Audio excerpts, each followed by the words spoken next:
नमस्कार विद्यार्थी मित्रांनो आणि आदरणीय पालकांनो. महाराष्ट्र मेडिकल करिअर कौन्सिलिंग या युट्यूब चॅनल तर्फे मी आपली मार्गदर्शक शमी महाडेश्वर हा सर्वांचे मनापासून स्वागत करते. आज आपण किती मार्क्सना कोणती रँक आणि आपल्याला कोणते कॉलेज मिळेल या संदर्भात सविस्तर माहिती घेणार आहोत. पण त्यापूर्वी पुढील मुद्दा सुद्धा लक्षात घेणे महत्वाचे आहे. नीट 2026 ची परीक्षा पार पडल्यानंतर आता सर्वांचे लक्ष निकालाकडे लागले आहे. ही प्रक्रिया कशी पार पडते हे समजून घेणे अत्यंत महत्वाचे आहे. परीक्षेच्या काही दिवसांनंतर एनटीए अधिकृत वेबसाईटवर तुमची OMR शीट उपलब्ध करून देते. त्यानंतर एनटीए प्रोव्हिजनल आन्सर की जाहीर करते, ज्यावर तुम्हाला काही त्रुटी आढळल्यास आक्षेप चॅलेंजेस नोंदवण्याची संधी दिली जाते.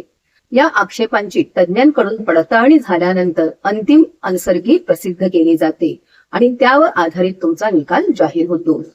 निकालात तुम्हाला तुमचे गुण, ऑल इंडिया रँक म्हणजेच एअर आणि तुमचा कॅटेगरी रँक हे सर्व स्पष्टपणे पाहायला मिळते. लक्षात ठेवा, मेडिकल ऍडमिशन मध्ये ऑल इंडिया रँक हा तुमचा मेरिटचा मुख्य आधार असतो, तर कॅटेगरी रँक हा तुमच्या राखीव जागांच्या कोट्यासाठी महत्वाचा ठरतो. निकाल लागल्यानंतर ऑल इंडिया कोट्यासाठी MCC आणि राज्य कोट्यासाठी राज्य CET सेलची काउन्सिलिंग प्रक्रिया सुरू होते, ज्यावर तुम्ही सतत लक्ष ठेवणे गरजेचे आहे. आता सर्वात महत्वाचा आणि गोंधळात टाकणारा मुद्दा म्हणजे आरक्षण धोरण. अनेकदा पालकांना प्रश्न पडतो की माझी जात राज्यात आरक्षित आहे, मग सेंट्रलला का नाही? मित्रांनो, इथे सेंट्रल लिस्ट आणि स्टेट लिस्ट असा फरक असतो. MCCच्या सेंट्रल काउन्सिलिंग मध्ये प्रवेश घेताना फक्त सेंट्रल OBC लिस्ट मध्ये असलेल्या जातींनाच OBC आरक्षणाचा लाभ मिळतो.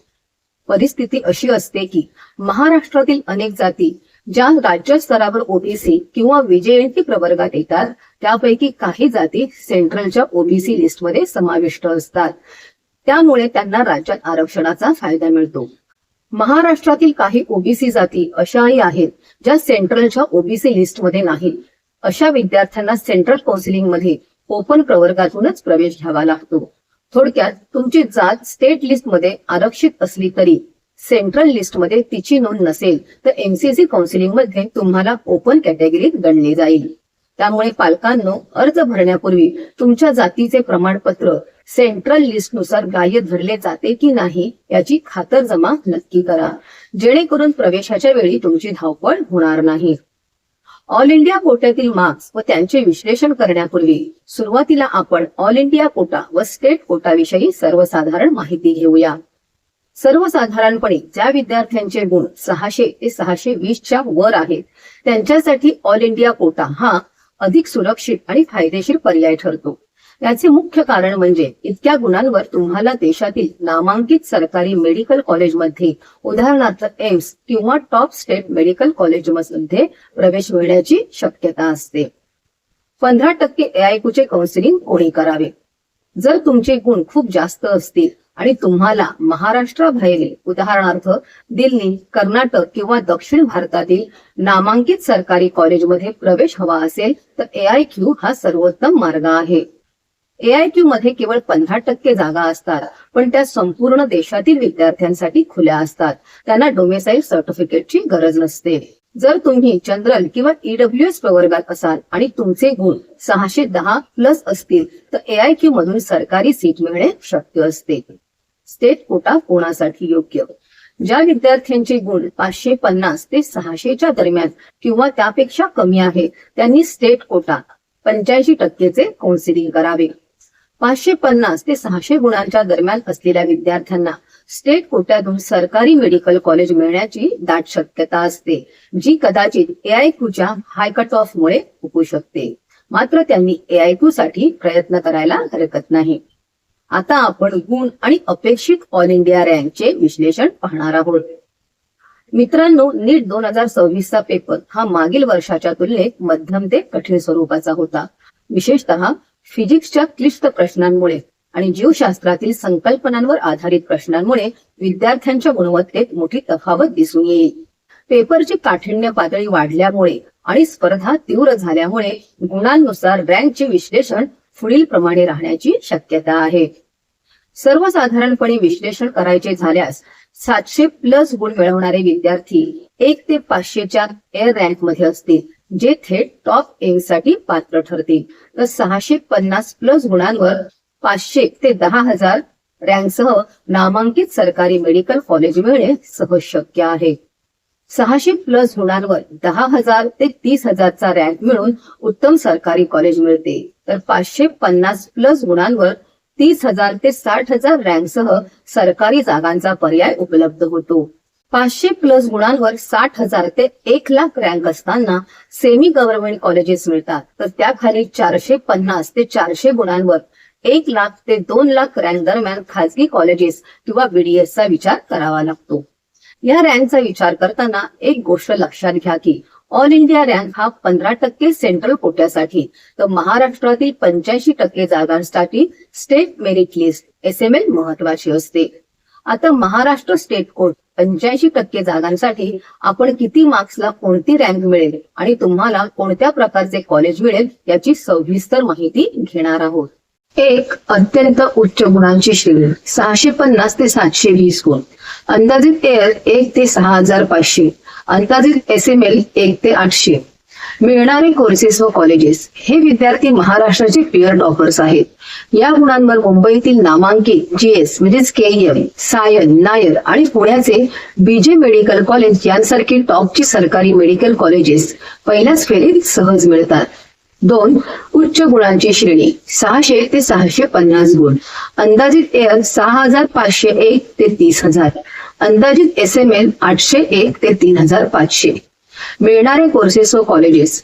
खुल्या प्रवर्गातील विद्यार्थ्यांसाठी हा सरकारी MBBS चा अत्यंत सुरक्षित टप्पा आहे.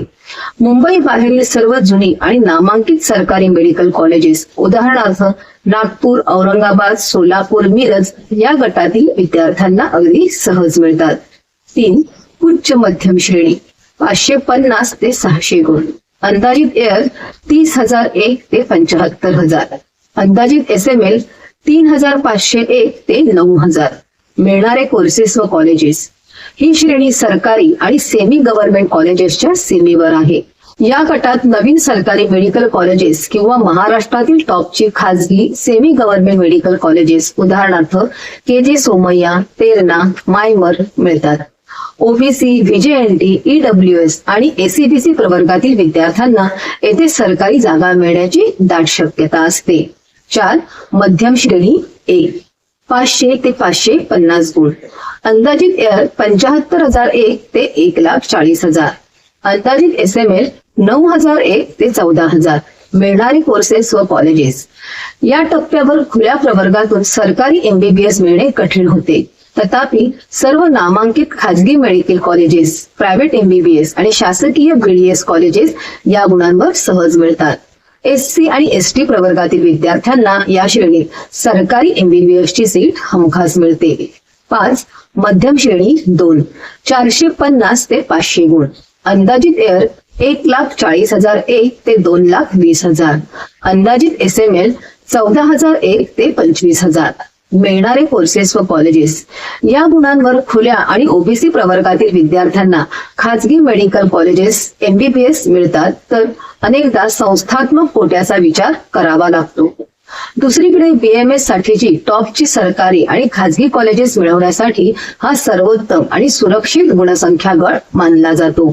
6 मध्यम निम्न श्रेणी 400 ते 450 गुण. अंदाजित एअर 2,20,001 ते 3,00,000. अंदाजित SML 25,001 ते 30,000. मिळणारे कोर्सेस व कॉलेजेस. या टप्प्यापासून विद्यार्थ्यांचा ओढा प्रामुख्याने आयुष कोर्सेसकडे वळतो. या गुणांवर नामांकित खाजगी BMS कॉलेजेस, सरकारी आणि खाजगी BHMS तसेच BPTH मधील चांगल्या जागा खुल्या प्रवर्गासाठी सहज मिळतात. 7 आयुष प्रवेश श्रेणी 350 ते 400 गुण.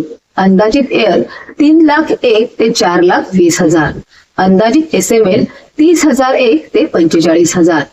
मिळणारे कोर्सेस व कॉलेजेस. या श्रेणीत सेमी गव्हर्नमेंट किंवा खाजगी BMS कॉलेजेस सहज मिळतात. तसेच नामांकित BHMS आणि फिजिओथेरपी कोर्सेससाठी हा उत्तम स्कोअर मानला जातो. आरक्षित प्रवर्गातील विद्यार्थ्यांना येथे BDS मिळण्याचीही शक्यता असते. 8 आयुष आणि अलाइड श्रेणी 300 ते 350 गुण. अंदाजित एअर 4,20,001 ते 5,50,000. अंदाजित SML 45,001 ते 55,000. मिळणारे कोर्सेस व कॉलेजेस. या गुणांवर खाजगी BAMS, BHMS, फिजिओथेरपी आणि इतर अलाइड हेल्थ सायन्सेस कोर्सेसमध्ये खात्रीशीर प्रवेश मिळतो. सामान्य खाजगी BAMS कॉलेजसाठी इन्स्टिट्यूशनल कोट्याचा पर्याय उपलब्ध राहतो. 9. निम्न मध्यम श्रेणी 250 ते 300 गुण. अंदाजित एअर 5,50,001 ते 7 लाख. अंदाजित SML 55,001 ते 75,000. मिळणारे कोर्सेस व कॉलेजेस. या टप्प्यावर विद्यार्थ्यांना खाजगी BHMS याच्या जागा सहज मिळतात. फिजिओथेरपीसाठी काही खाजगी कॉलेजेसचा पर्याय खुला राहतो. BAMS साठी केवळ मॅनेजमेंट किंवा इन्स्टिट्यूशनल सीट मिळू शकतात. 10. प्राथमिक पात्रता श्रेणी 200 ते 250 गुण. अंदाजित एअर 7,01,000 ते 9 लाख. अंदाजित SML 75,001 ते 95,000. मिळणारे कोर्सेस व कॉलेजेस. या गुणांवर करिअरचे पर्याय अधिक व्यापक होतात. येथे प्रामुख्याने खाजगी नर्सिंग कॉलेजेस, BOTH, BASLP किंवा अलाइड हेल्थ सायन्सेस कोर्सेसची निवड केली जाते. खाजगी BHMS साठी देखील हा शेवटचा टप्पा मानला जातो. 11. निम्न श्रेणी 150 ते 200 गुण. अंदाजित एअर 9,01,000 ते 12 लाख. अंदाजित SML 95,001 ते 1,20,000. मिळणारे कोर्सेस व कॉलेजेस. या गटातील विद्यार्थ्यांना महाराष्ट्रातील खाजगी नर्सिंग कॉलेजेस किंवा अलाइड हेल्थ सायन्सच्या कोर्सेसमध्ये प्रवेश मिळतो. इन्स्टिट्यूशनल कोट्यातून BHMS किंवा BPTच्या जागा रिक्त असणाऱ्या कॉलेजेसमध्ये प्रयत्न करता येतो. 12. पात्रता सीमा श्रेणी क्वालिफाईंग मार्क्स ते 150 गुण. अंदाजित एअर 12,01,000 पेक्षा जास्त. अंदाजित SML 1,20,000 पेक्षा पुढे. मिळणारे कोर्सेस व कॉलेजेस. या श्रेणीतील विद्यार्थी नीट परीक्षेमध्ये फक्त पात्र म्हणजेच क्वालिफाईड ठरतात. प्रामुख्याने आरक्षित प्रवर्गातील विद्यार्थी सवलतीचा फायदा घेऊन BSc नर्सिंग किंवा अलाइड हेल्थ सायन्सेसच्या जागा मिळवू शकतात. खुल्या प्रवर्गासाठी येथे केवळ जागा रिक्त असणाऱ्या खाजगी नर्सिंग किंवा संस्थात्मक कोट्यातील जागांचा पर्याय उरतो.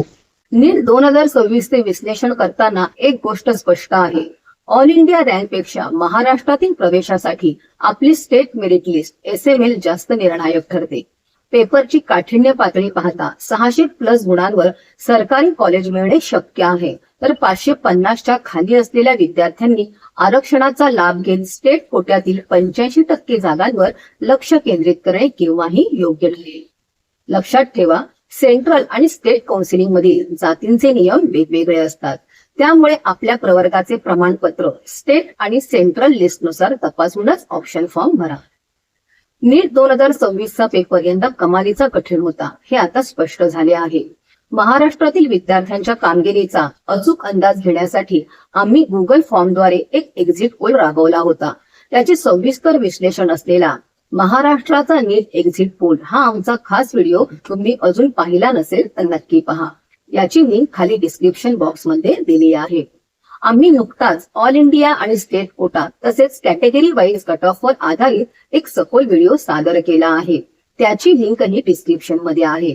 तसेच महाराष्ट्रातील सरकारी खाजगी कॉलेजेस, डीम युनिव्हर्सिटी आणि फी माफीच्या नियमांवर आम्ही अनेक व्हिडिओ बनवले आहेत. प्रवेश प्रक्रिया सोपी करण्यासाठी हे सर्व व्हिडिओ नक्की पाहून घ्या आणि चॅनलला सबस्क्राईब करायला विसरू नका. आता सर्वात महत्वाचा टप्पा म्हणजे आपल्या कॅटेगरीचे अचूक गणित. आपल्या व्हिडिओच्या पुढील भागात आपण महाराष्ट्रातील 85% स्टेट कोट्यासाठी संवर्गनिहाय कॅटेगरी वाईज रँक आणि SML म्हणजेच स्टेट मेरिट लिस्ट रँक वर आधारित मार्कांचे सविस्तर विश्लेषण करणार आहोत. यामध्ये open, OBC, SC, ST, VJNT आणि EWS अशा प्रत्येक प्रवर्गाचा संभाव्य कट ऑफ कसा असेल हे आपण जाणून घेणार आहोत. महाराष्ट्रातील प्रवेश हे केवळ स्टेट मेरिट लिस्ट रँक म्हणजेच SML वरच होतात. त्यामुळे SML नुसार प्रवेश प्रक्रिया समजून घेणे आवश्यक आहे. त्यामुळे तुमच्या प्रवेशाचा मार्ग सुकर करण्यासाठी हा पुढील भाग नक्की पहा आणि अपडेट राहण्यासाठी चॅनलला सबस्क्राईब करायला विसरू नका. तुम्हाला काउन्सिलिंग मध्ये मदत हवी असल्यास आमच्या महाराष्ट्र मेडिकल करिअर काउन्सिलिंग या संस्थेशी जोडून राहा. तसेच आमच्या चॅनलला सबस्क्राईब केलं नसेल तर ताबडतोब सबस्क्राईब करा, जेणेकरून नीट 2026 संदर्भात महाराष्ट्र सीईटी सेट व एमसीसी यांच्याकडून येणारे पुढील अपडेट्स आम्ही आपणास वेळेवर देत जाऊ. काउन्सिलिंग संदर्भात आपणास योग्य असे मार्गदर्शन करू. आमच्या व्हॉट्सअप ग्रुपची लिंक डिस्क्रिप्शन बॉक्स मध्ये दिलेली आहे अथवा स्क्रीनवर दिसणाऱ्या QR कोडला स्कॅन करून आमच्या फ्री व्हॉट्सअप ग्रुपमध्ये सामील व्हा. जर आपणास आमच्याकडून पेड काउन्सिलिंग हवी असेल तर आम्हाला 9325261562 या नंबरला व्हॉट्सअप मेसेज करा. जर व्हिडिओ आपणास आवडला असेल तर लाईक करा. आपले काही प्रश्न असतील तर कमेंट करा आणि पुढील महत्त्वाच्या माहितीसाठी आमच्या चॅनलला सबस्क्राईब करायला विसरू नका. चला तर मग भेटूया अशाच माहितीपूर्ण पुढील व्हिडिओमध्ये. तोपर्यंत धन्यवाद.